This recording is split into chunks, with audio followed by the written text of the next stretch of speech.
turabasuhuje tubahaye ikaze nanone inshuti bakunzi bakadasohoka mubana natwe ibiganiro byacu bya buri munsi.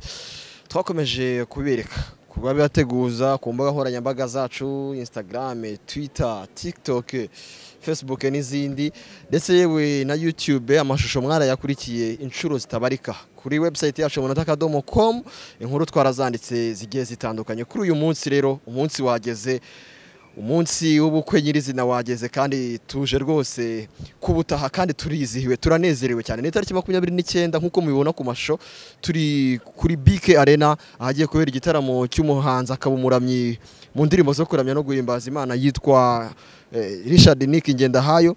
Kuri uyu munsi ku tariki 29 hagiye kubera igitaramo cye cyari kimaze igihe kigera nko mezi abiri agiteguza. Ni igitaramo yise Niwe Healing Concert. Ni igitaramo mu by'ukuri uyu muhanzi agiye kongera kwibutsa benshi mu bamukunze mu muziki nyarwanda, aho agiye kubasusurutsa mu ndirimbo ze zose abantu bakunze, zirimo Mbwira ibyo ushaka, zirimo Niwe, zirimo Sumuhemu, zirimo Yambaye icyubahiro, zirimo Ibuka n'izindi ndirimbo zigiye zitandukanye. Uyu muhanzi umaze igihe kigera ku byumweru bitatu mu Rwanda yakoze ibikorwa bitandukanye. Yasuye urwibutso rwa Jenoside rwa Kigali ruri ku Gisozi, yasuye ingoro y'urugamba rwo guhagarika Jenoside yakorewe Abatutsi mu mwaka wa 1994, yitabiriye ibitaramo mu by'urwenya birimo Jen's Comedy ndetse yagiye akora media twasura ibinyamakuru bigiye bitandukanye, aho yagiye atangariza abakunzi ndetse n'abakunzi b'umuziki nyarwanda by'umwihariko abakunda gospel ibikorwa bye ateganya mu minsi iri imbere. Kuri uyu munsi rero nkuko mubibona turi ku isaha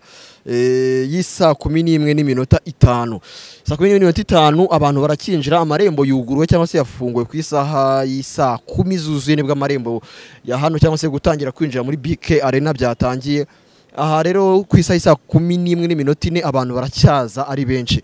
Mbere yuko iki gitaramo kitangira mu kanya ku isaha y'isa 12 uyu muhanzi yabashije kuba yakuzuza cyangwa se hari sold out yabashije kuba yakora irimo mu myanya end zone ndetse n'indi myanya igiye itandukanye mu byo abantu bari buze kwicaramo muri BK Arena. Kuri uyu munsi rero abantu baracyaza ari benshi, turaza kubereka ku mashusho cyangwa se muragenda mubibona.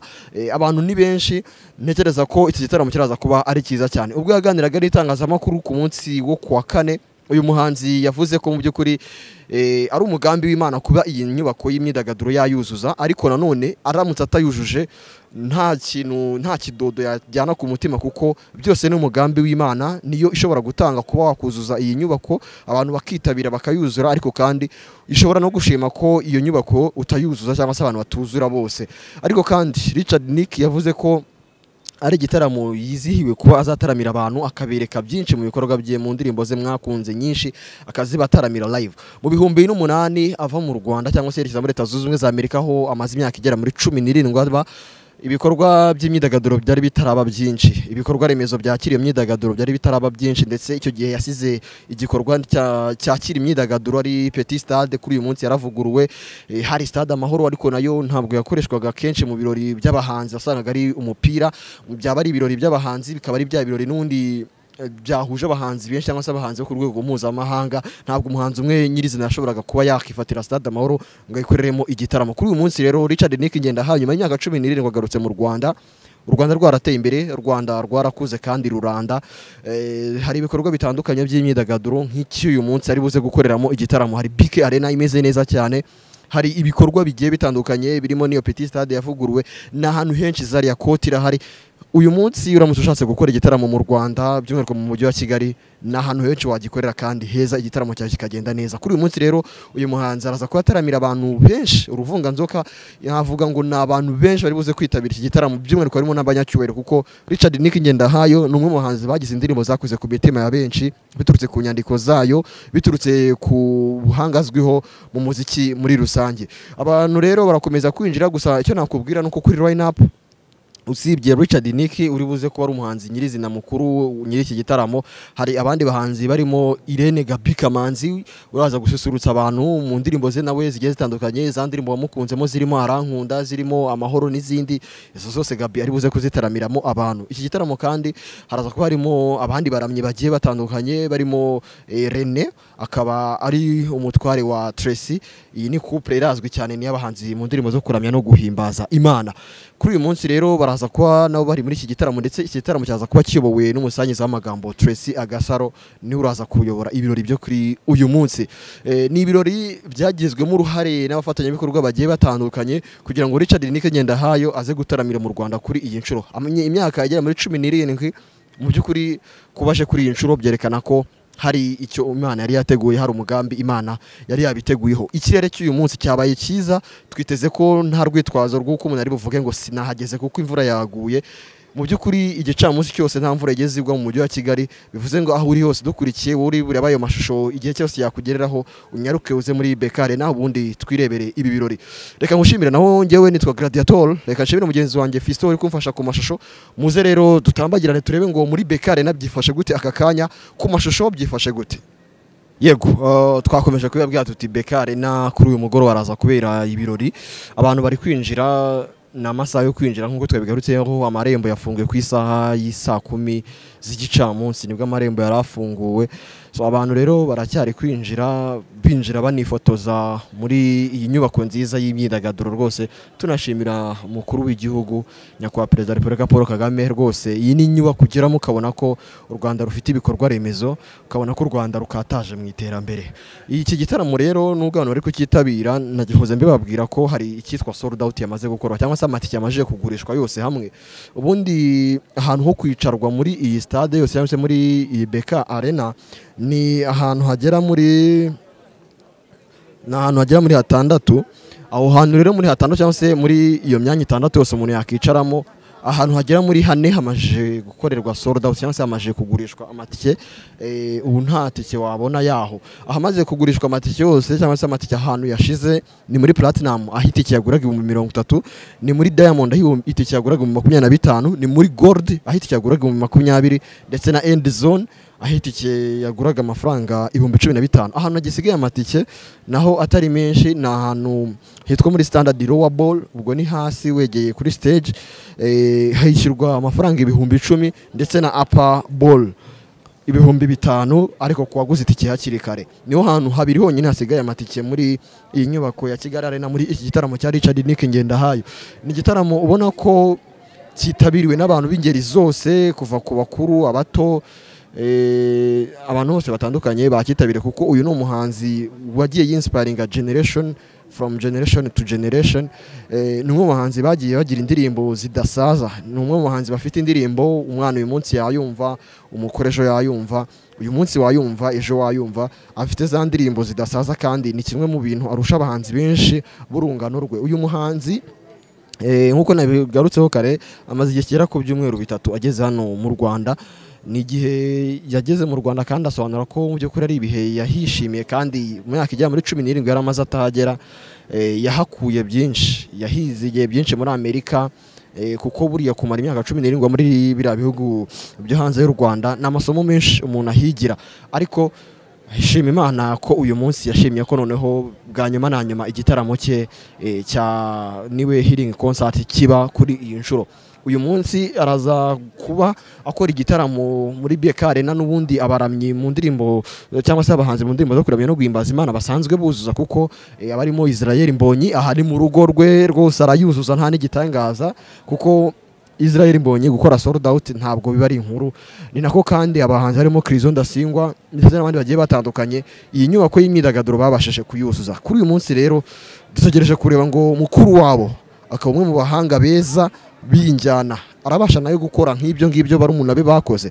Yavuze ko abashije kutayuzuza atari ikintu kimuhungabanyaho, kuko yamaze gusobanukirwa ko byose ari umugambi w'Imana.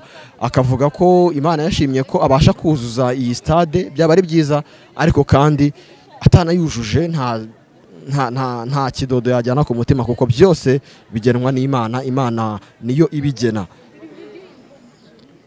Abantu rero barakinjira muri iyi nyubako nkuko mubibona. Nahoze mbigarukaho, ni kuri uyu mugoroba uraza ko ari umugoroba udasanzwe.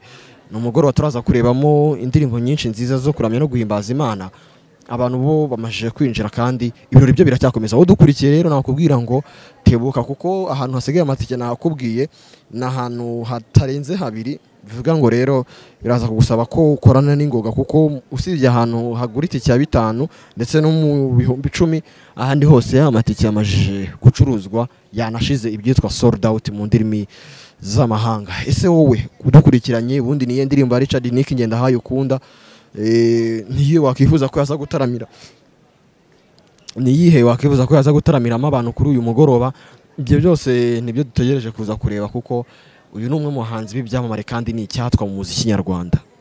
Yego nkuko mubibona rero aha ni hanze ya BK Arena, kigaragara cyo abantu baraza kuba ari benshi kuko nyine muvumayo urabona ko abantu batangiye kuhagera ku bwinshi. Nabikubwiye ko amarembo yafunguwe cyangwa se kwinjira byatangiye ku isaha y'isa 10 kuri uyu munsi. Rero aka kanya turi saa 10:20 abantu baje bahageze batangiye kwinjira.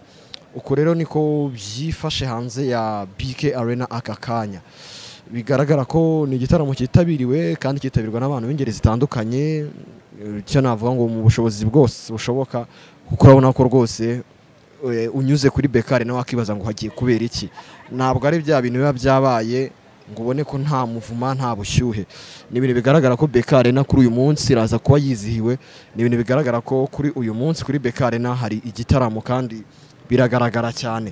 So turaza kureba ngo ese iki gitaramo kiraza kugenda gute. Gusa buri kimwe cyose kibera muri iki gitaramo uraza kugikurikirana kuri chaîne yacu ya YouTube ndetse n'imbuga nkoranyambaga zacu Umunota TV, Umunota News kuri Instagram, Twitter, Facebook, TikTok ndetse n'izindi zose zigiye zitandukanye. Abantu rero barakinjira ari benshi aka kanya.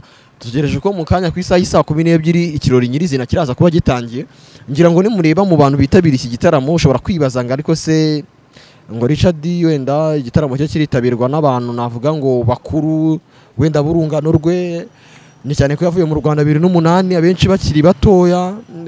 Twavuga ngo benshi mu bakunda umuziki uyu munsi mu Rwanda, ariko ibyo ntibyabujije kuzana ikwereka ko yari umuhanzi nyine ufite indirimbo zakunzwe na bose kandi ufite ibihangano bidasaza. Kuko niba bakiri batoya baje mu mubare ungana gutya, wakibaza ngo wowe mukuru ufite excuse kuko abana bakiri batoya myaka 20 ibihangano bye indirimbo ze bazizi ijambo kurindi. So wowe nta rwitwazo ufite nawe urakaza neza kuri BK Arena ubundi dufatikanye muri uyu mugoroba wo guhimbaza, dufatikanye muri iri joro ryiza ryo kuza guhimbaza Imana. Ni ibirori bikomeye hano kuri BK Arena. Uyu ni umuhanzi ugiye kuza mu Rwanda nyuma y'imyaka 17 adahari. Dutegereje kuza kureba ngo arakora ikirori kimeze gute, arakora performance imeze ite kuko imyaka 17 umuntu atari ahantu none hagiye kugaruka muri navuga ngo muri audience yamuremye yamukunze kandi kanatuma agira izina riremereye. Araza kwitwara ate imbere y'aba bantu bangana gutya. Amaze ibyumweru 3 mu Rwanda yitegura ibi birori. Bivuga ngo kuri uyu munsi ni umunsi wo gushyiraho umutemeri ku myiteguro yose. So bivuga ngo rero turaza gutegereza ko Richard Nick ngenda hayo araza kwerekana ibyo ashoboye, akerekana ibirori kandi muri rusange abanyarwanda bose baje kuri uyu munsi, abakunda umuziki we bose baje kuri uyu munsi nicyo barashaka ko araza kubasusurutsa akaza kubahereza za ndirimbo bamukunzemo. Nabyo natwe twaje kwihera ijisho.